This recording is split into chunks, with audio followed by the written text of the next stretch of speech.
There's a phase every empath goes through that feels almost like a curse. You walk into a room and instantly feel everything: tension, insecurity, hidden resentment, unspoken sadness, and none of it belongs to you, yet somehow it becomes yours. You carry it, process it, and often try to fix it. For a long time, this feels like compassion. It feels like connection, but in reality, it's a lack of separation. It's the absence of a boundary between where you end and someone else begins. And this is where the transformation starts. A healed empath doesn't lose their sensitivity. That's the common misconception.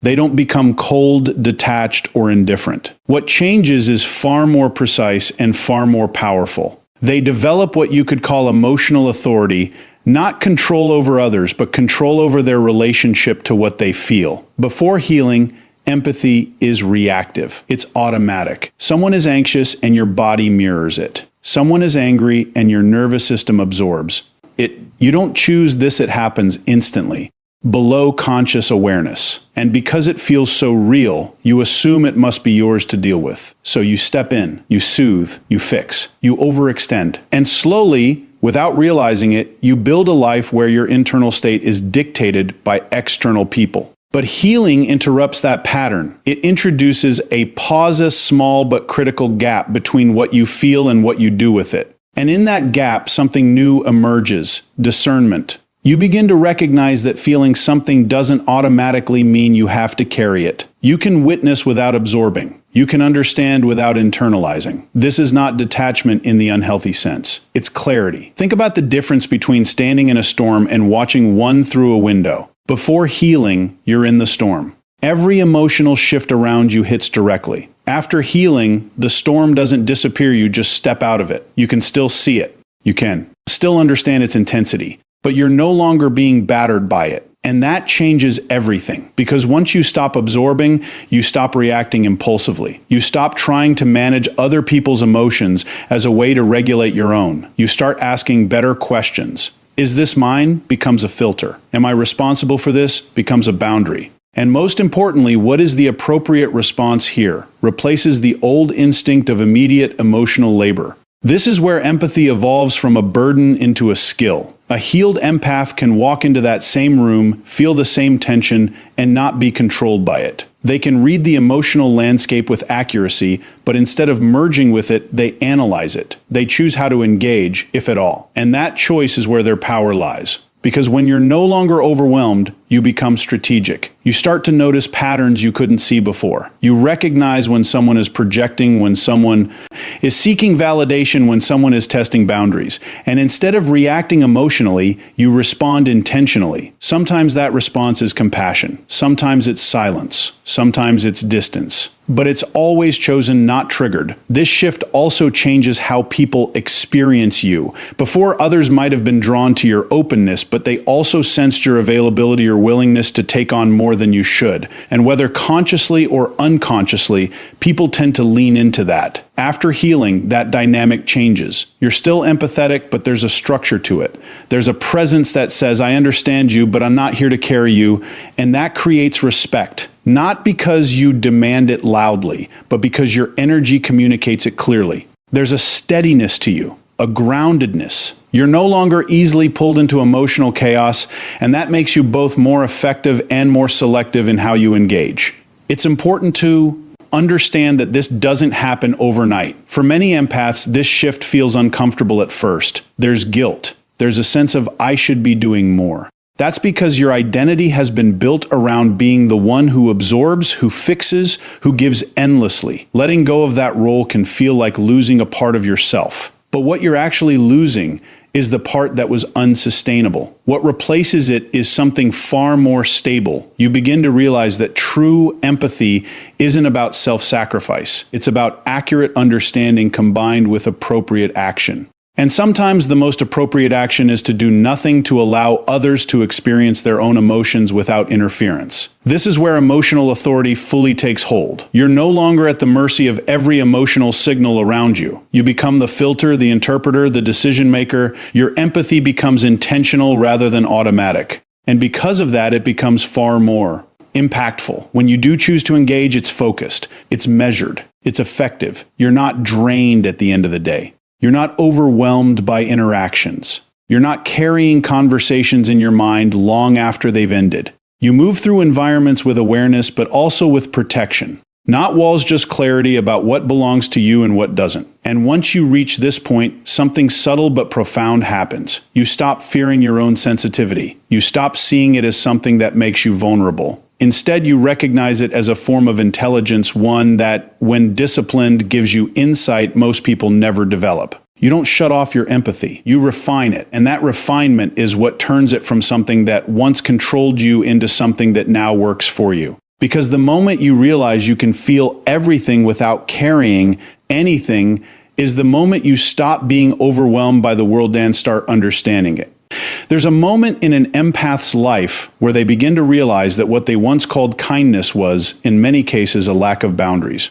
Not intentional, not malicious, just unexamined. They gave because it felt right. They tolerated because they understood. They stayed because they could see the pain behind someone's behavior. And for a long time, that felt like strength. But over time, the pattern reveals its cost. When you operate without clear boundaries, your identity becomes shaped by other people's expectations. You start anticipating needs that were never expressed. You start saying yes before you've even checked in with yourself. And perhaps most importantly, you start believing that your value is tied to how much you can endure, how much you can give, and how much you can fix. Healing disrupts that belief system at its core. A healed empath comes to a very uncomfortable realization. Love without boundaries is not noble self-erasure. It creates relationships where one person is consistently overextended and the other becomes often unintentionally dependent on that overextension. And the longer that dynamic continues, the harder it becomes to break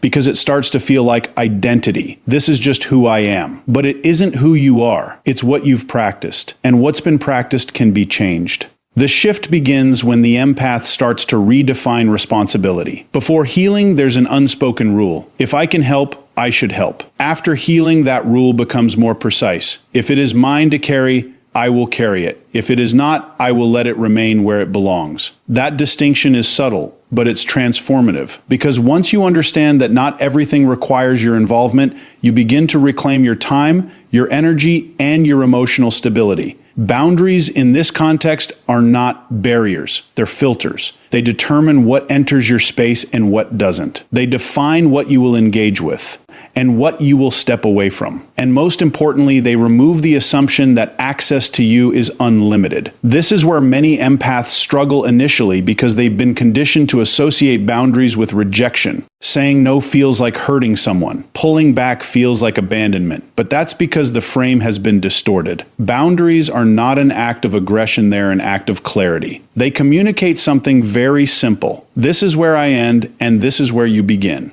A healed empath learns to express this without apology, not with hostility, not with defensiveness, but with calm certainty. There's no need to over-explain, no need to justify every decision. The boundary stands on its own because it's rooted in self-respect rather than fear. And this is where the real power emerges. When your no becomes clear and consistent, people begin to adjust. Some will respect it immediately. Others may test it, especially if they've benefited from your lack of boundaries in the past. That testing is not a sign that your boundary is wrong, it's a sign that it's new. And consistency is what solidifies it. Over time, something interesting happens. The relationships that relied on your overextension begin to fade or transform. The ones that remain are built on mutual respect, not silent obligation. You're no longer the person who absorbs everything and asks for nothing. You become someone who engages intentionally, who gives without depletion, and who receives without guilt. This also changes your internal landscape. Before, there was a constant low-level tension, a sense that you were always slightly behind, always slightly overwhelmed, always carrying more than you should. After boundaries are established, that tension begins to dissolve. There's space where there used to be pressure. There's clarity where there used to be confusion. You start to notice how much of your previous stress wasn't coming from life itself, but from you. Inability to say no to what wasn't aligned with you. And once you see that, it becomes very difficult to go back. Because boundaries don't just protect your energy, they refine your life. They force you to prioritize. They force you to decide what actually matters and what doesn't. And in doing so, they eliminate a significant amount of noise. You're no longer reacting to everything. You're choosing what deserves your attention. This doesn't make you less compassionate. It makes your compassion more effective. Instead of spreading yourself thin across every situation, you're able to focus your energy where it can actually make a difference. You're no longer helping out of obligation or guilt, you're helping out of alignment. And that difference is felt both by you and by others. There's also a philosophical shift that occurs here. You begin to understand that every person is responsible for their own emotional experience. You can support, you can guide, you can listen, but you cannot live someone else's life for them. And trying to do so doesn't help them. It prevents them from developing their own capacity to handle challenges. So, in a paradoxical way, your boundaries don't just protect you, they also serve others. They create an environment where accountability can exist, where people are encouraged to step into their own responsibility rather than relying on you to carry it for them. And that's a far more sustainable form of connection. A healed empath doesn't withdraw from the world. They simply stop over-participating in it. They recognize that their energy is finite, and they treat it accordingly. They give, but not endlessly. They listen, but not at the cost of themselves. They engage, but only where it's appropriate. And perhaps most importantly, they no longer feel the need to be everything for everyone, because they understand something that changes everything. Your capacity to care does not obligate you to sacrifice yourself. There's a subtle but profound shift that happens once an empath has moved through the earlier stages of healing. After learning to separate what they feel from what they carry, they begin to understand the true nature of their situation. And after establishing boundaries that protect their time and energy, something else begins to sharpen something quieter, but far more precise. Their perception changes. Before healing, an empath often sees the best in people. Not because they're naive, but because they're attuned to potential. They can sense the underlying pain, the unspoken wounds, the version of someone that exists beneath their behavior. And because of that, they tend to interpret actions through a lens of compassion. Red flags are noticed, but then explained away. Inconsistencies are felt, but then rationalized. The story becomes more important than the evidence. And this is where many empaths lose themselves. Because when you prioritize potential over pattern, you end up investing in who someone could be, rather than who they consistently show themselves to. B. You become patient where you should be cautious. You become understanding where you should be discerning. And over time, that creates a gap between reality and perception. Healing closes that gap. A healed empath doesn't lose their ability to see depth in others, but they stop allowing that depth to override observable behavior. They begin to recognize that intention and impact are not the same thing. Someone may not intend to manipulate, but if the pattern results in manipulation, the effect is still real. Someone may have a difficult past, but that doesn't grant them unlimited access to your present. This is where discernment replaces assumption. You start paying attention to patterns, not promises, to consistency, not intensity. You observe how someone behaves over time, especially in moments of stress, disagreement, or limitation. Because those moments reveal far more than words ever will. And what's interesting is that this ability was always there. It was just overshadowed by the impulse to empathize first and evaluate later. Healing reverses that sequence. You still empathize, but only after you've assessed what you're actually dealing with. This creates a form of clarity that can feel almost uncomfortable at first. You begin to see things you used to miss. Subtle contradictions in how someone presents themselves. The difference between genuine vulnerability and strategic disclosure. The way certain people shift their behavior depending on what they want. None of this requires suspicion or paranoia. It's simply observation without distortion. And once you see it, you can't unsee it. This is why a healed empath becomes very difficult to manipulate. Not because they're guarded or closed off, but because they no longer ignore the data in front of them. Emotional intelligence at this level is not just about feeling, it's about pattern recognition. It's about connecting behavior across time and identifying what is consistent versus what is situational. For example, someone might be incredibly attentive at the beginning of a relationship. They listen, they engage, they show interest, but over time, that attentiveness becomes inconsistent. It appears when they need something and disappears when they don't. Before healing, an empath might interpret the initial intensity as proof of character and dismiss the inconsistency as temporary. After healing, they reverse that. They recognize that consistency defines character, not isolated moments. And that recognition changes how they respond. They don't confront everything. They don't need to. Often, they simply adjust their level of access. They invest less where there is less stability. They step back where there is ambiguity. They allow behavior to inform their decisions rather than words. This creates a kind of quiet control not over others, but over their own involvement. Another important shift happens here as well. A healed empath stops taking everything personally. When you understand patterns, you realize that most behavior is not about wits, about the other person's habits, conditioning, and unresolved issues. This doesn't excuse harmful behavior, but it contextualizes it. It allows you to respond without internalizing, and that's a significant form of freedom. Because when you stop personalizing everything, you stop overcorrecting. You stop trying to fix yourself in response to someone else's inconsistency. You stop asking, what did I do wrong? And start asking, what is this pattern showing me? That question leads to better decisions. You begin to trust your observations. You begin to act earlier rather than waiting for confirmation through repeated disappointment. And most importantly, you begin to respect your own perception instead of overriding it to maintain harmony. This doesn't make you cynical, it makes you accurate. There's a difference between expecting the worst and recognizing what is. A healed empath doesn't assume negative intent, but they also don't ignore negative patterns. They hold both awareness and openness at the same time. They can see clearly without becoming closed. And this is where their presence changes in a noticeable way. They become harder to read, not because they're hiding, but because they're no longer reacting predictably.